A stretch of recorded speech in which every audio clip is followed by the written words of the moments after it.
ভাৰতীয় জনতা পাৰ্টিৰ জয়পুৰ মণ্ডলৰ সভাপতি মৃদুল কলিতাৰ নেতৃত্বত নাহৰকটীয়া সমষ্টিৰ বিধায়ক তৰংগ গগৈৰ উপস্থিতিত 25 ফেব্ৰুৱাৰীত 5 শতাধিক চাহ জনগোষ্ঠীৰ লোকে বিজেপিত যোগদান কৰে। কংগ্ৰেছ চৰকাৰৰ দিনত 15 বছৰে প্ৰাক্তন বিধায়িকা প্ৰণতি ফুকনে চাহ জনগোষ্ঠীসকলৰ কোনো ধৰণৰ উন্নয়নমূলক কাম নকৰিলে বুলি ক্ষোভ প্ৰকাশ কৰে চাহ জনগোষ্ঠীয় লোকসকলে। নাহৰকটীয়া সমষ্টিৰ বিধায়ক হোৱা দিনৰে পৰা সমষ্টিটোৰ উন্নয়নৰ হকে ধাৰাবাহিকভাৱে প্ৰতিটো জাতি জনগোষ্ঠীৰ হৈ সেৱা আগবঢ়াই আহিছে বিধায়ক তৰংগ গগৈ। তৰংগ গগৈৰ কৰ্মদক্ষতাৰ প্ৰতি আকৃষ্ট হৈ ভাৰতীয় জনতা পাৰ্টিত যোগদান কৰে চাহ মজদুৰ সংঘৰ বিষয়ববীয়া কংগ্ৰেছৰ ডিব্ৰুগড় জিলা সম্পাদক ইনোচেণ্ট তিৰ্কীৰ লগতে 5 শতাধিক লোকে। SCMSৰ সভাপতি সম্পাদক কংগ্ৰেছৰ জিলাৰ উপসভাপতিকে ধৰি বিভিন্ন লোক প্ৰায় 550 লোকে আজি ভাৰতীয় জইন কৰিলে। জয়ুৰ বাগানখন এনেও ভাৰতীয় জনতা পাৰ্টিৰ খুব ভাল বাগান আছে, তাৰ লগতে কিছু অংশ ব্যক্তি এতিয়াও কংগ্ৰেছ কৰি আছিলে।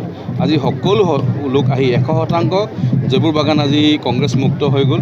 এই বাগানৰ যি 550 ব্যক্তি কংগ্ৰেছ আছিলে তাকে ইমান মানে ভোট পোৱাই নাছিলে, সকলো ব্যক্তিয়ে যোগদান কৰিছে। মই ভাবোঁ আগন্তুক সময়ত নৰেন্দ্ৰ মোদী ডাঙৰীয়াৰ কাম কাজ আৰু হিমন্ত বিশ্ব শৰ্মা ডাঙৰীয়াৰ কাম কাজৰ প্ৰতি আকৰ্ষিত হৈ আজি বাগানৰ ৰাইজ ওলাই আহিছে আৰু সকলো ভাৰতীয় পাৰ্টি যোগদান কৰিছে। কাৰণ মানুহ এটা আক্ৰোশ যে ইমান বছৰ হৈ গ'ল, প্ৰথমবাৰৰ বাবে চাগে কংগ্ৰেছ ইয়াত কেণ্ডিডেট নিদিব ডিব্ৰুগড় লোকসভাত। তো এইটো মানুহৰ এটা আক্ৰোশ যে বাগানৰ অঞ্চল থকাৰ পিছতো ইমান ভোট থকাৰ পাছতো কিয় চিটটো এৰি দিছে।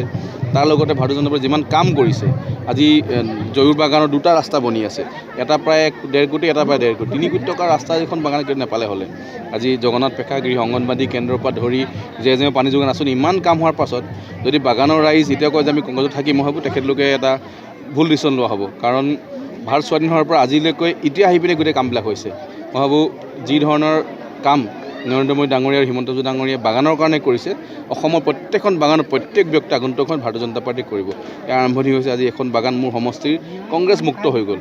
এনেকৈ যি ব্যক্তি এতিয়াও আছে কংগ্ৰেছত, মই ভাবোঁ আশা কৰোঁ যে আগন্তুক নিৰ্বাচনলৈকে 100% ব্যক্তি সকলো ভাৰতীয় জনতা পাৰ্টি হৈ পৰিব। নাহৰকটীয়াৰ পৰা ক্ষীৰোদ কোঁৱৰৰ ৰিপৰ্ট, অসম আদিত্য।